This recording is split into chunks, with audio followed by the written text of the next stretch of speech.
අසිරිමත් මිනිසෙකුගේ වීර චාරිකාව.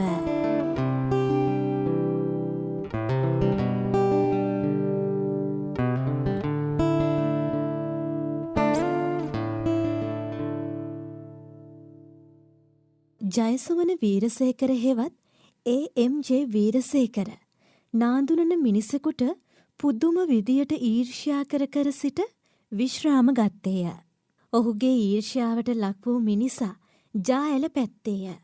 වීරසේකර කලින් කල එවැනි මිනිස්සුන්ට ඊර්ෂ්‍යා කර සිටි නමුත් විශ්‍රාම යන වයස වන විට ඊර්ෂ්‍යා කරන්නට ජාඇල මිනිසා තෝරා ගත්තේය.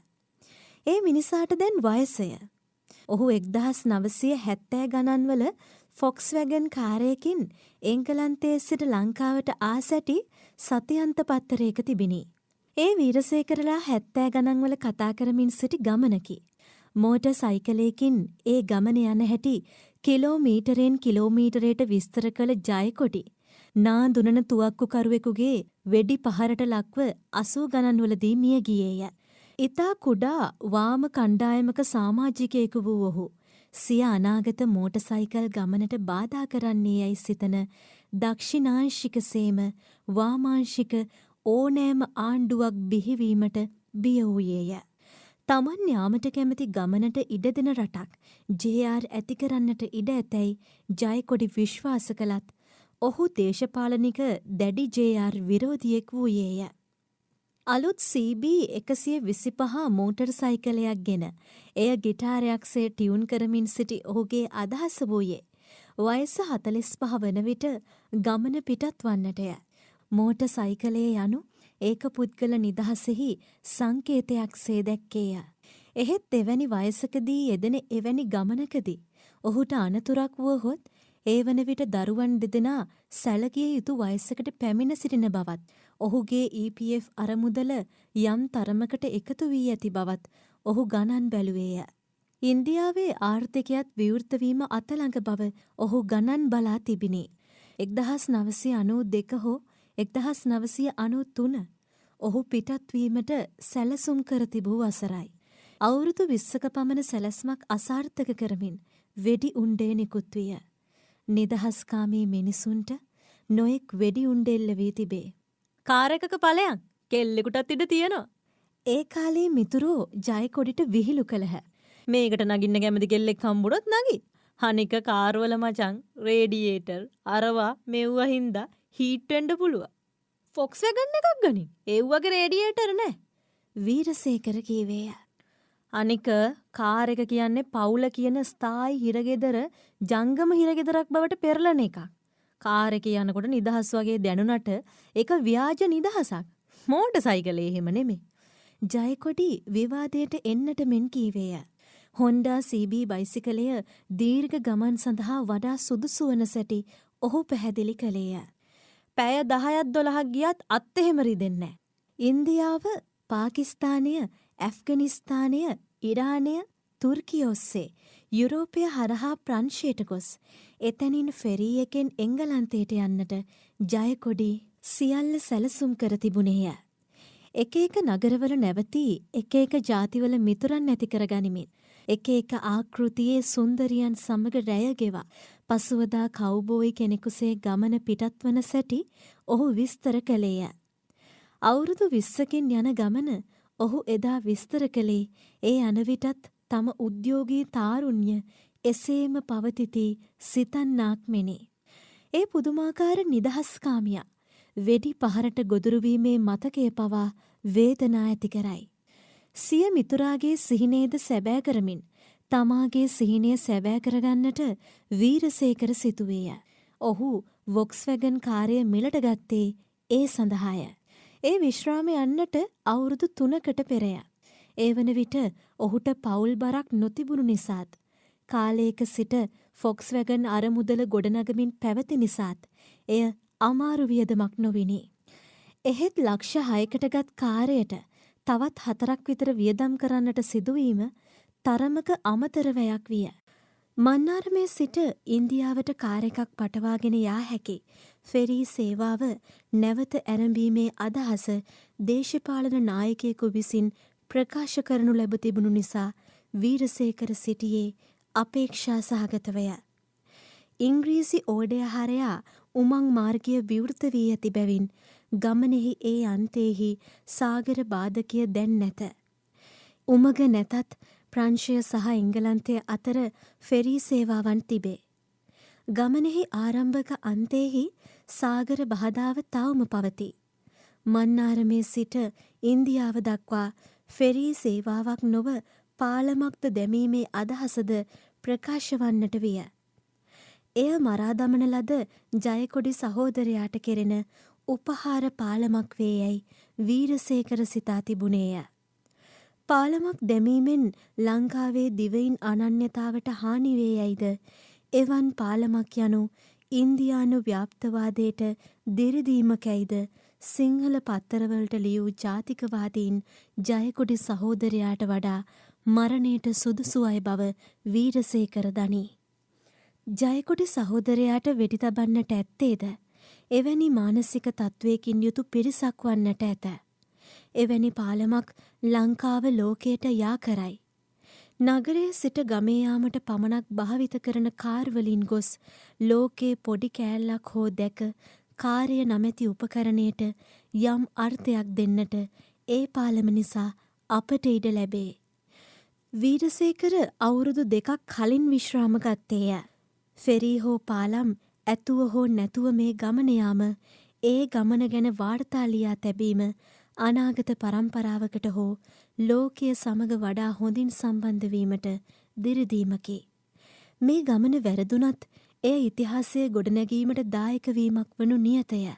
අකාලයේ පිළිකාවට ගොදුරු වූ මල්ලිකා සිටියේ නම් මේ ගමන යන්නට තවමත් ඉඩ නොලැබෙනු ඇත. එහෙත් මේ ගමන ලන්ඩනයෙන් නිමා කරන්නට හැකි වුවහොත් එය ඇයටද කරන උපහාරයක් වැනිය.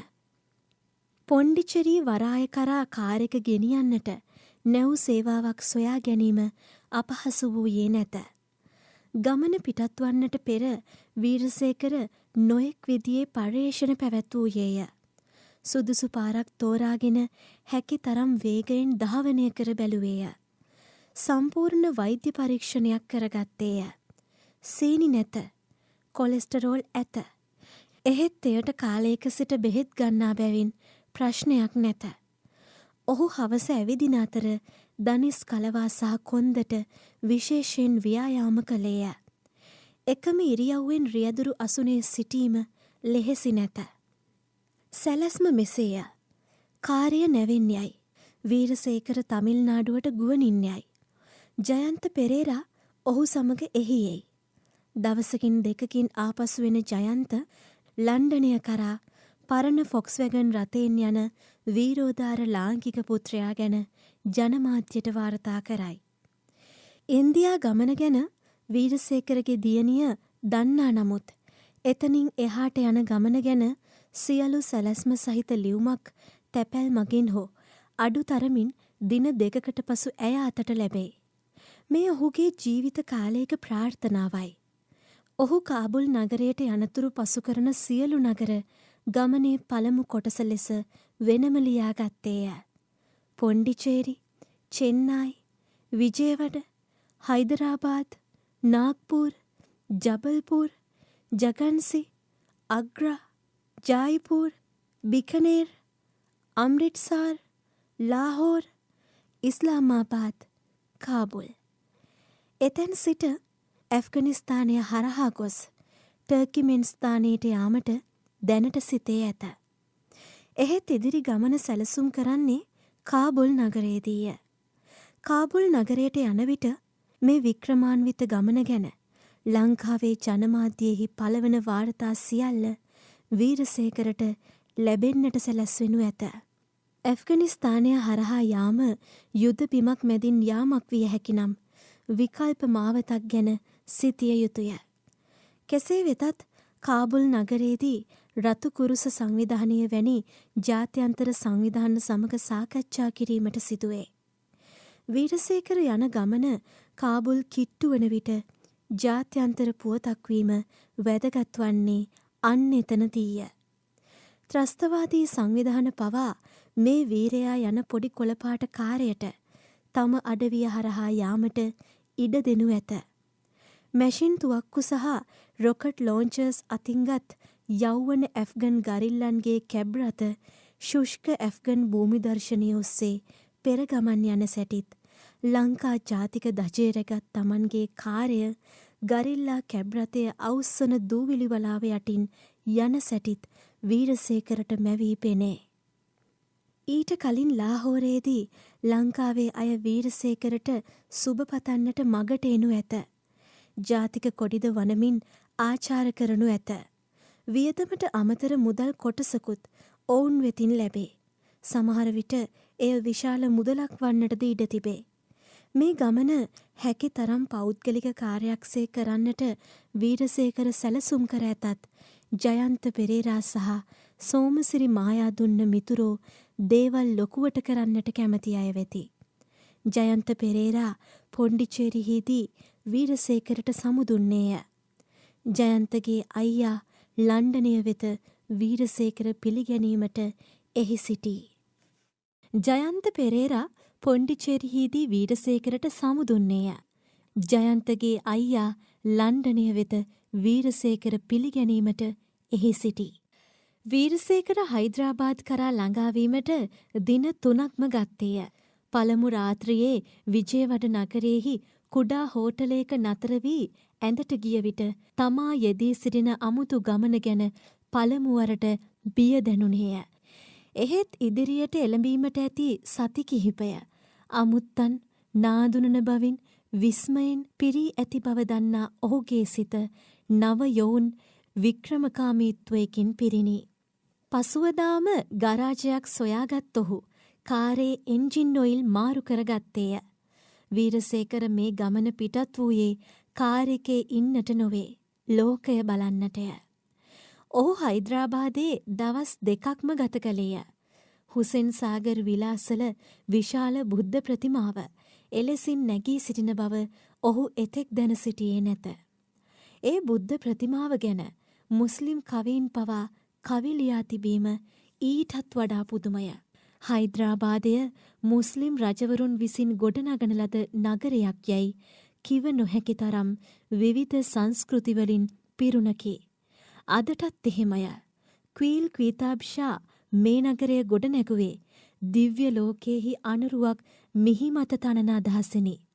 එහෙත් මූගල් හමුදා විසින් එය බිමට සමතලා කෙරිනි. එසේ තිබියදීත් එය දිව්‍ය ලෝකයක අනුරුවක්ම වැනිය. සියලු වර්ගවල දෙවියෝ එහි වසති. අර අති විශාල පිළිගැනීම සඳහා ලාහෝරයට යන්නට සිදු නොවීය. අග්‍රා වෙත එළඹෙන විට සිංහ කොඩි රැගත් පිරිස් ෆොක්ස්වැගනය එන මාවතේ සිටියහ. විශාල පිරිසක් නොවුවද මෙම වීර ක්‍රියාව සෑහෙන තරම් ප්‍රසිද්ධියක් වීරසේකරට අත්කර දී තිබිණි. සිංහ කොඩිගත් පිරිස අතර සිටි ඉන්දියානුවන් දැකීම ඔහුට මහත් සතුටක් විය.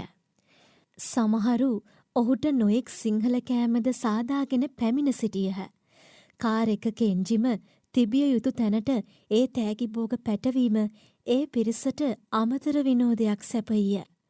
අග්‍රා පසුකර ජයිපූර් දෙසට කිලෝමීටර් 20ක් පමණ යනතෙක් සමහර පිරිස් ඔහු සමග ආහ. ඔහු අග්‍රා නගරයේ රැය ගත කරන්නටත් පසුදින උදේ පිටුපස ටයර් දෙක මාරු කර ගැනීමටත් සිතා සිටියද පසු ගමන් එන පිරිස මග හරින්නට ඔහු ඉදිරියටම ගියේය. ඒ නිසා යමුනා නදිය සිත්සේ නැරඹීමේ අවස්ථාව හිමිවිය. රාත්‍රියේ එළඹෙන විට ආපසු ලංකාව දෙසට හැරෙන්නට ඔහුට සිතිනි. වැඩට යන, ගෙදර එන, ගෙදරම ඉන්න ජීවිතේ වෙතින් පලා ගොස් වික්‍රමාන්විත ගමනක නික්මුණද ගෙයටත් වඩා ඊතා කුඩාකාරයක් තුල සිරවී දවස ගෙවීමෙහි කිව යුතු වික්‍රමයක් නැතැයි ඔහු කල්පනා කළේය. එක තැනක නොනැවති ගමනෙහි යෙදෙන කෙනෙකුට මිතුරු සම්බන්ධතාද ඇති කරගත නොහැකිය. අඳුර වැටෙනතුරු මගායිනේ නැවතී කල්පනාවේ යෙදී සිටි වීරසේකර කාර්ය ආපසු හැරවීය. අග්‍රා නගරය දෙසට ඇදෙන කාරේ ඔහු සිටියේ කල්පනා බරවය. යමුනා නදිය අසබඩම නවාතැනකට පැමිණි ඔහු හෝටලයේ සේවකයන් විසින් හඳුනාගනු ලැබිණි. ඔවුන් වීරසේකර සහ ඔහුගේ ෆොක්ස්වැගනය දූර්දර්ශන් ප්‍රවෘත්තිවලින් දැක තිබිණි. ඒ නිසා සියලු සංග්‍රහ ලැබුණේ නොමිලේය. ඔහු ජයන්තට දුරකථන ඇමතුමක් ගෙන ජනමාධ්‍යයට තොරතුරු දෙන එක නවත්වන්නැයි ඉල්ලා සිටියේය. අග්‍රාවල මිනිස්සු ඇතිවෙන්ඩ සල්ලිත් දුන්නා. වීරසේකර කීවේය. දැනට නවත්තන්න. හැබැයි වීරේ ලාහෝරුවලට නම් එම්බසිය කට්ටියකුත් දෙනවා. ඒක නවත්තන්න අමාරුයි. අනික ඒගොල්ලෝ ඔයාට ඇෆ්ගනිස්තාන් ක්‍රොස් කරන්න උදව් අරන් දෙයි. ජය මට කාගේවත් උදව් නැතුව මම්ම පාර කපාගෙන යන්න තිබුණා නම් හොඳයි. වීරසේකර කීවේ කනස්සල්ලෙනි. වීරේ හොයා තව පැය කීපෙකින් ලෝකේ තියෙන භයානකම ප්‍රදේශයකටයි ඇතුල් වෙන්නේ. උදව් නැතුව කොහොමද? හොයා කලබල වෙන්න එපා. නොගෙනම බැරි උදව්වක් ගමු. කොහොමද ගමන? හොඳද? නියමයි මචං. අවුරුදු 20කට 30කට කලින් ආවනම් මරු. දැන් මෙහි හැම තැනම ලොකු සිටිස් තියෙන්නේ. සාම්ප්‍රදායික ඉන්දියාව අතුරුදහන් වෙවි යන්නේ. ප්‍රශ්න මුකුත් නැහැ. ලොකු ඒවා මුකුත් නැහැ. කාර් එකේ පොඩි පොඩි එව්වා ආවා. එව්වා ඔක්කොම හරි. හේසි නැති එක තමයි ප්‍රශ්නේ. දවල්ට රස්නේ. දූවිලි හින්දා අරන් යන්න අමාරුයි. තව ඉස්සරහට යනකොට තවත් දූවිලි තියෙන පළාත් තියෙනවා. මං Google Map එකේ බල ඉන්නේ. හරි මචං. මං තියන්න. නර්මදාට කතා කරුවේ නැද්ද? ජයන්ත ඇසීය. ජබල්පූර් වලදී කතා කරන්නම හිතුණා. නර්මදා ගඟ දැකපු වෙලාවේ. ලන්ඩන් වලින්ම කතා කරන්න ඉන්නේ. කෙල්ලෝ පුදුම කරන්නටත් එක්ක. එදින රාත්‍රී ආහාරය ගනිද්දී විල්හෙල්ම් වීරසේකර වෙත කෙලින්ම ආවේය. මාව මතකද? ඔහු ඇසුවේය. ඔව්. අතන හිටියනේ. අග්‍රවල මාව වෙල්කම් කරපු තැන. වීරසේකර ගත් කටටම කීවේය. හරියට හරි. මම විල්හෙල්ම්. ඔහු වීරසේකරට අතට අත දුන්නේය. ඔහු අග්‍රානගරයේ ශ්‍රී ලාංකිකයන් අතර සිටි උස ජර්මන් ජාතිකයාය. ඔයා යන්නේ නියම වන්දනා ගමනක්. විල් කීවේය. නෑ මම මුකුත් වඳින්න නෙමේ යන්නේ. වීරසේකර සිනාසෙමින් කීවේය. වන්දනා ගමන් යන්නේ වඳින්නම නෙමේ බලන්න. විල් කල්පනාකාරීව පිළිතුරු දුන්නේය. ඇත්තම කියනවා නම් හිතපු තරම් බලන්නත් බැරි වුණා. වන්දනා ගමන් කියන්නේ ගමනම තමයි. වෙන මොකවත් නෙමේ. මොන්ටෙන් එක සැරයක් කිව්වා ගමනාන්තයට ලංවීම නෙවේ ගමනෙමයි අර්ථය තියෙන්නේ කියලා. It is the journey, not the arrivals that matters. ඇත්ත. වීරසේකර එකඟ වූයේය. ඔයා කොහෙද යන්නේ? ගමනේ. කොයි පැත්තටද? කාබුල්. ඉතින් අපි එකට යමු. වීරසේකර ආරාධනා කළේය. පහසුකම් මෙච්චර නෑ. ඔයාගේ රටේමනේ හැදුවේ. ඔව්. අපි තවම ආඩම්බරයි ඒ කාර් එක ගැන. දැන් බීටල් මොඩල් එක හදන්නේ නැති වුණාට. ඔබ හරි කරුණාවන්තයි. ස්තුතියි. යමු. නියමයි. ඇත්තටම අතන වෙල්කම් එක වෙලාවේ මං අහන්න හිටියේ මමත් එන්නද කියලා. නමුත් එතන කට්ටිය වැඩි. විල් කීවේය. එතනදී ඇහුවා නම් මම බෑ කියනවා. ඔක්කොම නගී නැත්තම් කාර් එකට. දැක්කන්නේ තිබුණ උද්‍යෝගේ. ඇත්ත. ඒත් මං දැනගෙන හිටියා ඔයා ආපහු එනවා කියලා. විල් කීවේය. ඒ කොහොමද? වීරසේකර පුදුමයෙන් ඇසුවේය. මේ වගේ ගමන් යන අය ඒ වගේ ප්‍රශ්න අහන අය නෙමෙයි. විල් පිළිතුරු දුන්නේය. වීරසේකර තමාගේ ගමන පිටත් වූ තැන සිටම සිදු වූ සියල්ල සැනකින් මෙනෙහි කළේය. හැත්ත ඉක්පිතිව ඔහු කීවේය. ඔහු පසුදින පාන්දරම පිටත් වූහ. හොඳින් හිරු පෑයූ පසු ටයර් මාරු කරගත හැකිය. විල් බුදුදහම සොයා යන්නෙකි. මේ දැන් යමින් සිටින්නේ උතුරු පාකිස්තානයෙහි ගිල්ගිට් වෙතය. කලෙක එහි පැවති බෞද්ධ ඉතිහාසය ගැන යමක් සොයන්නට ඔහුට අවශ්‍ය වී තිබේ. ඉස්ලාමාබාද් නගරයේදී වීරසේකරගෙන් සමුගෙන ගිල්ගිට් කරා යා හැකිවුවත් ඔහු කාබුල් දක්වාම යන්නට සිතාගෙන ඇත්තේ මේ ෆොක්ස්වැගන් වීරචාරිකාවේ පළමු පියවර කාබුල් වෙතින් අවසන් වන බව ඉන්දියානු පුවත්පතකින් කියවා තිබුණු බැවිනි. ඉන්දියන් පත්තරවල තිබුණද? වීරසේකර පුදුමයෙන් ඇසීය. ඔව් මේ විල් සිය බෑගයෙන් පත්තර කෑල්ලක් ගෙන දැක්වීය. පුදුමයි. වීරසේකරට සිංහලෙන් කියවිනි. මොකද්ද? amazing. right. දෙදෙනා බොහෝ වේලාවක් නිහඬව ගමන් කළහ. පුදුමයි. විල් කීවේය. එහි යුරෝපීය උච්චාරණයක් ගෑවිලා තිබුණේ නැත. amazing. ඔහා භාෂා කීයක් දන්නවද? වීරසේකර ඇසුවේය. German, French, Dutch, English, Sanskrit, Pali, Tibetan, Persian, Arabic මේ පැත්තේ ගෝත්‍ර භාෂා කීපයක් යන්තම් කතා කරගන්න පුළුවන්. රෂියන් ටිකක් කතා කරන්න පුළුවන්. පුදුමයි. කොහොමද ඒවා ඉගෙන ගත්තේ? යුරෝපේ භාෂා නම් නිකම්ම ඉගෙන ගන්න පුළුවන්නේ. භාෂා 3-4ක් අපි එදිනදා ජීවිතෙත් කතා කරනවානේ. අනික් කෙව්වා ඒ රටවල් වලට ගිහිල්ලාම තමයි. මම මේ පැත්තට ඇවිත් අවුරුදු 10ක් දැන්. පුදුමයි. ඇයි? මම ලංකාවෙන් පිට වුණේ අවුරුදු 58 දී. වීරසේකර කීවේය. වයස අදාළ නෑ ගමනට, සෙවීමට. විල් කීවේය. විල් බැඳලාද? මම නෑ. මම බැන්දේ 26 දී. නියමයි. මම අවුරුදු 14ක් පිටිපස්සෙන්. බඳින එක නියම නම් ඇයි බැන්දේ නැත්තේ? මෙහෙම යන්නේ කොහොමද බැඳලා? මේ මම යන්නේ? හෙතන හිර වෙලා ඉන්න ඕන නෑ. වීරසේකර කෙලින් බලාගෙන කීවේය. ජයිපුර නගරේ දර්ශනීය ගොඩනැගිලි ඈතින් දර්ශනීය විය. දවස තවමත් තරුණව තිබුණත් ඒ පුරය වූ කලී නැරඹිය යුතුයම පුරවරේකි. අන්න අපි අද නවතින තැන. වීරසේකර ස්ටියරිං වීලෙන් දෑත් ඔසවා කීවේය. මේ විශාල රාජස්ථාන් කාන්තාර ප්‍රාන්තයේ ජයිපුර වැනි නගරයක් තිබීම යනු කර්කශ දහවලක් අවසානයේ මිහිරිම සිහින පෙනීම වැනි දෙකි. ඔවුහු දවස් 3ක් ඒ සිහිනයෙහි ගත කළහ. නවදිල්ලිය මගහැර යාම සඳහා ජයිපුර සිට බිකනෙර් දෙසට යාම තරමක වෙන පැත්තකට යාමක් වුවත් එය නරක ගමනක් නොවේ. ජයිපුරෙහි දවස් 3 ගත කළේ විල් දැන සිටි සාමූහික නේවාසිකාගාරයක් වැනි තැනකය. ඉතා නිදහස්කාමී එතැන හෝටලයකට වඩා ලාභදායකද විය. ඒ සියල්ලටම වඩා වාසිදායක වූයේ එහි සිටි අය කාරකේ ලන්ඩන් යන ශ්‍රී ලාංකිකයා ගැන ප්‍රවෘත්තිය අසා නොතිබීමය. ඒ තෙදින විනෝදජනක විය. වීරසේකර නිහඬව කාර්ය පැදවීය.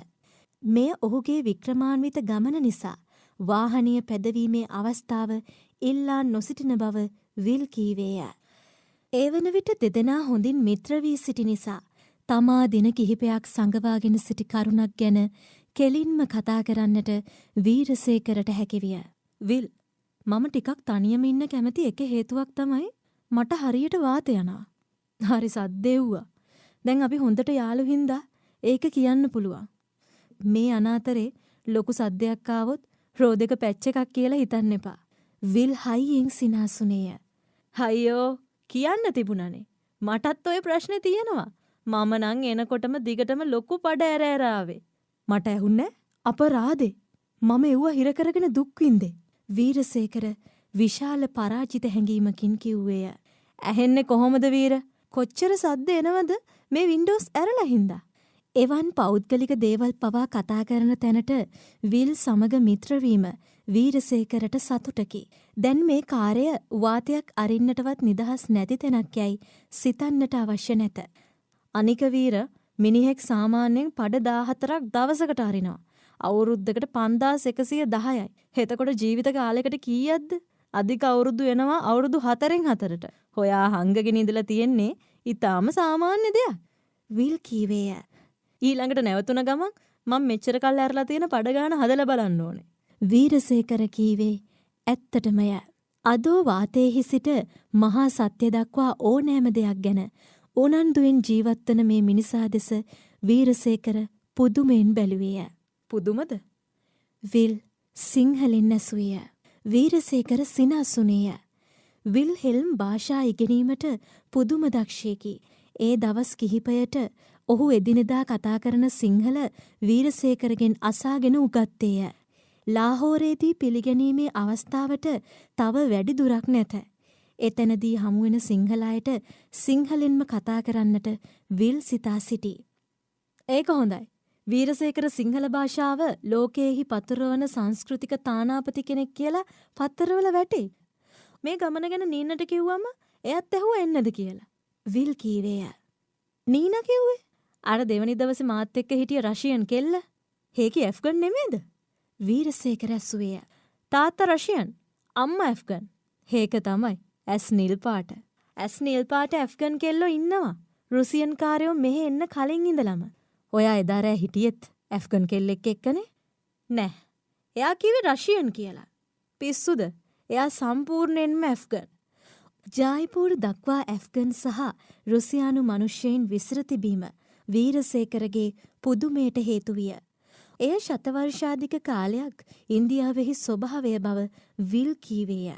ඉන්දියාවේ අනික් පැත්තෙහි ඇති බෙන්ගාලයේහි පවා ඇෆ්ගන් මනුෂ්‍යයන් සිටින බව වීරසේකර කීවේය. ලංකාවේ මුස්ලිම්වරුන් අතර ඇෆ්ගන් සම්භවයක් සහිත අය සිටින්නේදැයි ඔහු තනිවම කල්පනා කළේය. හරි පුදුමයි. ඔහුට කියවිනි. තව පුදුම ඉස්සරහට හම්බේ. මේක ඉන්දියාව. ඇලෙක්සැන්ඩර් අර පැත්තෙන් ඇවිත් පුදුම වුණා. මාත් ටිකක් එහයින් ඇවිල්ලා පුදුම වෙනෝ. ඔයා දකුණෙන් ඇවිල්ලා පුදුම වෙනෝ. Basham wonder that was India කියලා ලියපු එක හරි. අසිරිමත් ඉන්දියාව. ඒක සිංහල පරිවර්තනයේද? විල් ඇසුවේය. හරියට හරි. ඉන්පසු නිහඬියාවක් පැවැත්තේය. මුස්ලිම් වුණා නම් මං කුවීන ලංකාවට අරන් යනවා. වීරසේකර කීවේය. කුවීන? ඔව්. අර කෙල්ල. එයා මුස්ලිම් තමයි. විල් කීවේය. නෑ නෑ. මං කිව්වේ මම මුස්ලිම් වුණා නම්. වීරසේකර පැහැදිලි කළේය. වීරයාට ආදරේ නම් ඔහොම හිතන්නේ. විල් කීවේය. වීරසේකර නිහඬ වූයේය. ආදරේ නම් කියන්න ඕනේ. එයා එක්ක ගත කරපු දවස එයාට කවදාවත් අමතක වෙන්නේ නැති තරම් සන්තෝෂෙන් හිටියා කියලා. බැඳපු ගෑනු එක්කත් අපි අවුරුදු ගාණක් හිටියට ඒගොල්ලන්ට හොඳම මතක විදියට තියෙන්නේ එක දවසක්, පැයක්, විනාඩියක් විතරයි. වීර, ඔයාගේ වයිෆ්ගෙන් ඔයා ඇහුවනම් එයාගේ ජීවිතයේ සන්තෝෂම වෙලාව මොකද්ද කියලා එයා තප්පර කීපයක පොඩි කෑල්ලක් කියයි. ඒ තප්පර කීපෙට හොයා අයිති නොවෙන්නත් ඉඩ තියෙනවා. වීරසේකර හිස වනමින් අසා සිටියේය. ජීවිත කාලෙටම තප්පර කීපයයි. ඔහුට කියවිනි. එය ප්‍රකාශයක් සේම ප්‍රශ්නයක ස්වරූපේද ගත්තේය. අනික්ව දිනචරියාවක් විතරයි. විල් කීවේය. වීරසේකරගේ ගැඹුරු අවධානය සහ හිසවැනීම නිසා විල් දිරිමත් විය. ආදරේ නම් දිනචරියාවක් වෙන්න දෙන්නම නරකයි. ඔහු කීවේය. සෑම වචනයකම ඉලක්කය වන ඔබ. අහා, හේ ඔබ. මා සදාතනේද හදිසි මහ විපතද ඔබමය. හේ මොකද්ද? වීරසේකර ඇසීය. අහගන්න. විල් ආවේශයෙන් මෙන් කියන්නට වූයේය. ඔබ මා ගැහෙන හදවතට පැනවදී. එහෙත් මා හද සමාදේ. ඔබ කරන කිසිම තුවාලයක් මට කම් නැත. අවැසි නැත. කාගේවත් කරුණාවක සරණ.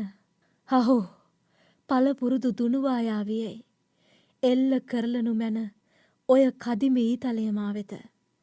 මා ඔබේ ඊයෙහි ගොදුරම වන නිසා. ඔබ දුන්නෙහි ආසක්ත වහලා නිසා. මාලේ නහර තුල ඔබ කරන තුවාලය මා ජීවිතය වෙයි. ඔව්, එය ජීවිතය දෙයි. මා ජීව රුධිරයෙහි වැකි ඔබේ අසිපත පුදුමයි. ලෝකෙහි අගරජු වෙයි. විල්ලය මන්ත්‍රයක් මෙන් සජ්ජායනා කොට දීර්ඝ නිහඬතාවක් තැබුවේය. අන්න එහෙමයි ආදරය ගැන කිව්වේ මුස්ලිම් කවියෝ. ඔහු ඉක්බිතිව කීවේය. කවුදේ? වීරසේකර ඇසීය. රූමි, මගේ කැමැතිම කවියෙක්. ආදරේ තියෙන්නේ අර පරිස්සමේවත් දිනචරියාවෙවත් නෙමේ. අනතුරේ, තුවාලේ. මේක ඒ අනතුර ගැන අනතුරු ඇඟවීමක් වෙන්නත් පුළුවන්. අනතුර ගැන ජයഘോഷාවක් වෙන්නත් පුළුවන්.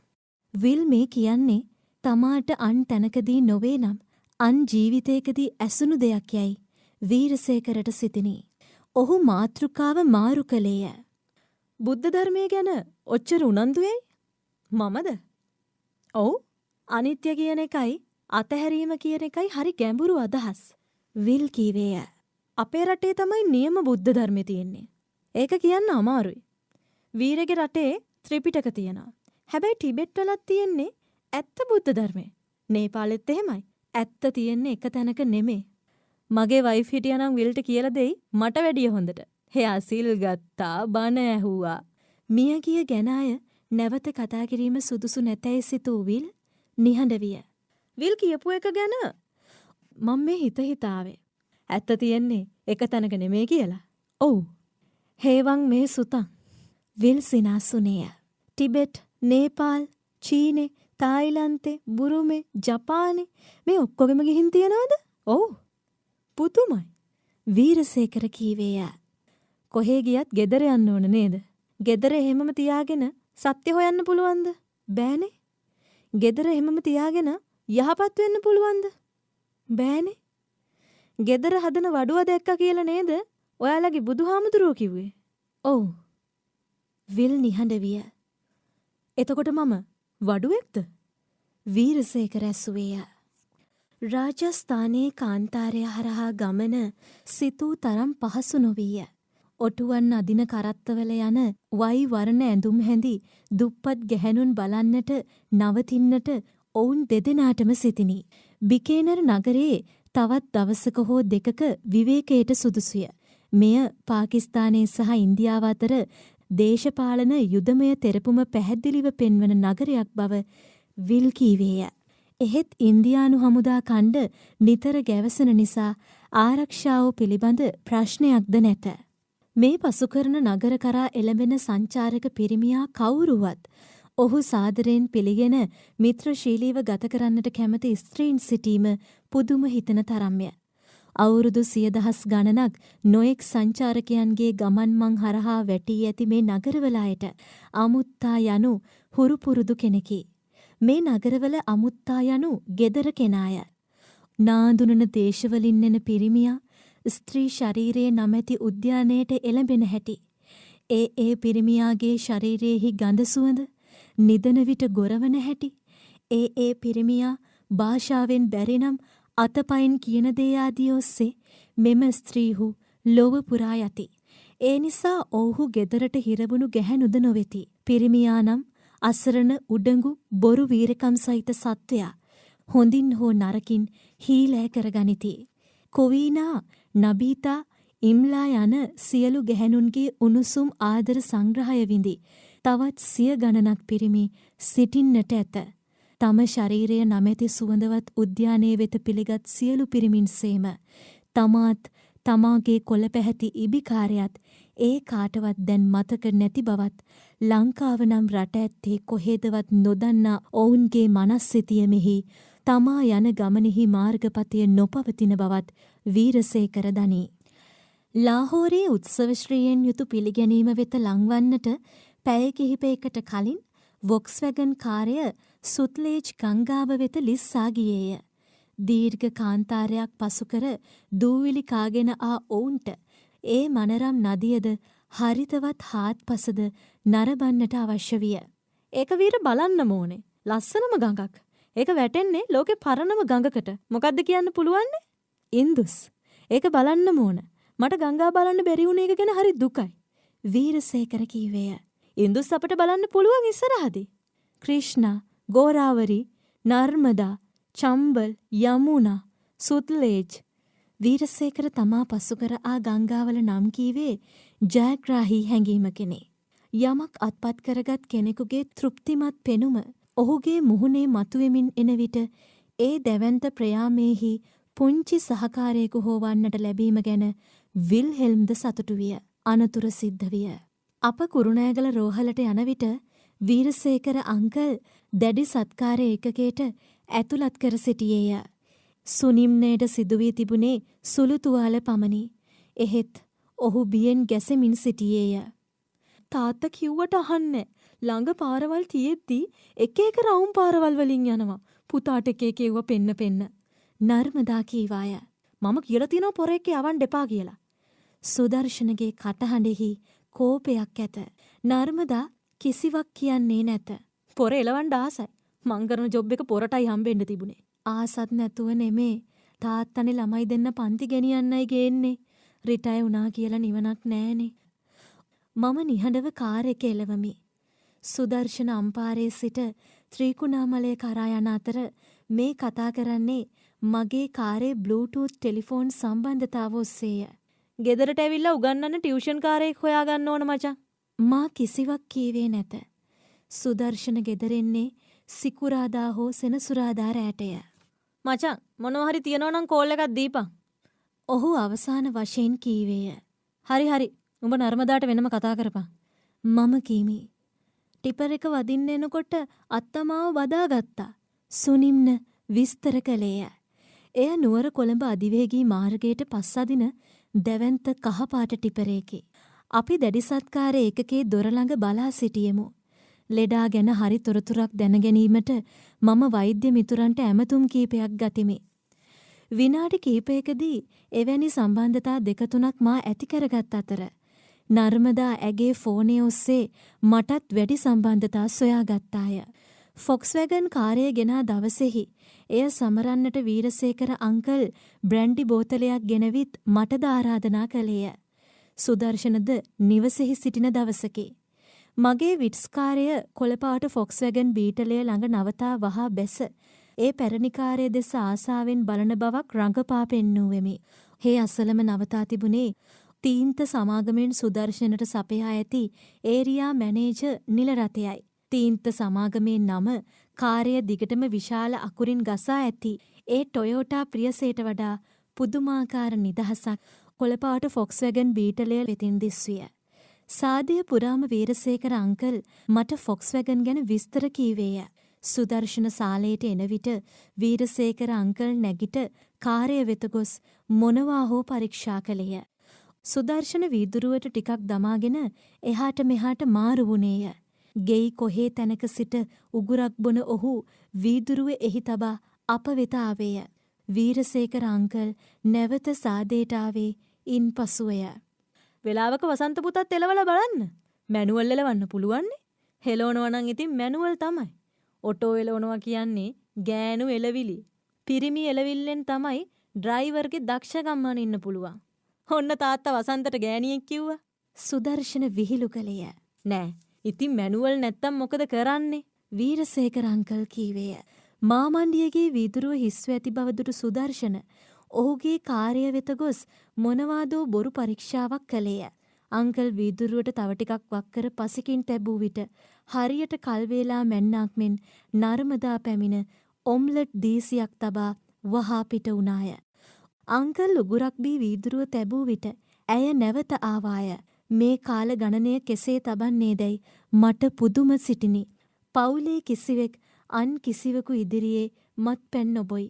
එහෙත් බෝතලය හිස්වේ. පුතාල පන්ති ගෙනියන්ට කියලා ගෙනාවේ. නර්මදා කීවේය. නෑ ඉතින් මම මේකක් ගන්නවා කියලා අවුරුදු 25ක් විතර හිත උන්නේ. දැන් වැඩ දෙකම වෙනවනේ. අංකල් පැහැදිලි කළේ වරදකාරී හැඟීමක් ඇති කර නොගන්නාක් මෙන් නර්මදාට අඟවන ලෙසනි. ලබන අවුරුද්දේ ශිෂ්‍යත්වේ මල් කඩුවාවේ තියනවලු ටීචර් කෙනෙක්ගේ පන්තියක්. හැම අවුරුද්දෙම 100%ලු. ළමයින්ගේ දෙමව්පියෝ එකතු වෙලා මරුටියකුත් අරන් දීලා ටීචර්ට. අම්මා උඹ දන්නවනේ ප්‍රසාදය? හූ ලක්ෂයක් දීලා මරුටියට. කමක් නෑනේ බං. කොල්ලා දැන් මලිය දේවේ. සුදර්ශන ආපසු පැමිණ කීවේය. අංකල් ෆොක්ස්වැගන් එකට ගොස් එහි ඇන්ජි මැත්තේ පිටිපස්සේ යයි මට ඈත සිට පෙන්වීය. මා හොඳින් දන්නා ඒ කරුණ පෙන්වූයේ සුදර්ශනට ඊළඟට ෂොට් එක වක්කර ගැනීමට ඉඩ දීමට බව මම දනිමි. අංකල් නැවත ආවේය. ඉස්සර අපේ ඔෆිස් එකට ආව ජර්මන් සුද්දෙක් බුද්ධාගම ගැන රිසර්ච් කරන්න. ගයිගර් කියලා අපි විහිළුවට කිව්වේ මිනිහා මේකක ඇවිත් තියෙනව නේපාලෙට. මේකක? මම පුදුම වීමි. ඇයි? ජායල පැත්තේ මිනිස්සෙක් ආවනේ මේකක ලන්ඩන් ඉඳලා. සිංහල මිනිහෙක්. වීරසේකර අංකල් එසේ කී විලාසෙහි වූයේ ඔහු කුරුණෑගල සිට ලන්ඩනය බලා මේ කාර්යය යාමට සූදානම් බවය. ඔහු කාර්යය දෙස බලා සිටියේ පුදුමාකාර උද්දාම බැල්මකි. මේක තව හොඳයි. මගේ යාළුවා ජයකොඩි මිනිහා මෝටරසයිකලේ ලන්ඩන් යන්න ඉද්දි මැරුවේ. ඔහු කීවේය. අනේ පව් ජයකොඩි අංකල්. නර්මදා දොරකඩ සිට කීවාය. අමුතු පොරවල් මෙයාලගේ නෑයෝ. සුදර්ශන කීවේ වීරසේකර අංකල්ට නොඇසෙන ලෙසය. උඹ සාමාන්‍යයටත් වඩා සාමාන්‍ය මිනිහෙක් බං. උඹ තීන්ත විකිනනවද බලලා විකිනනව නම් කොලේක හරියක් දානවා. එච්චරයි. මම සුදර්ශනට නොකියා මටම කියා ගතිමි. මා දැන් නර්මදා සමග දැඩි සත්කාර ඒකකයේ ඉදිරියේ සිටින්නේ ඒ උද්දාම සිනහව සහිත නිර්භීත මිනිසා දකින්නට අවස්ථාව එන තෙක්ය. නොබෝ වේලාවකින් අපට ඒ අවස්ථාව ආවේය. දැඩි සත්කාර ඒකකයේ සිට සාමාන්‍ය වාට්ටුවට මාරු කිරීමට ට්‍රොලියේ දිගා වියන වීරසේකර අංකල්ගේ හිස වෙලුම් පටිවලින් වැසී ඇත. ඇස් පමණක් විවරව තිබේ. මෙන්න ඔයාගේ ගෙදර අය. අඳුරගන්න පුළුවන්නේ? හෙදිය වීරසේකර අංකල්ට කීවේය. නර්මදා කඳුළු පිරි දෑසින් ඇසූ ප්‍රශ්නවලට අතින් පිළිතුරු දුන් ඔහු කලබල වෙන්න එපායි ඇයට කීවේය.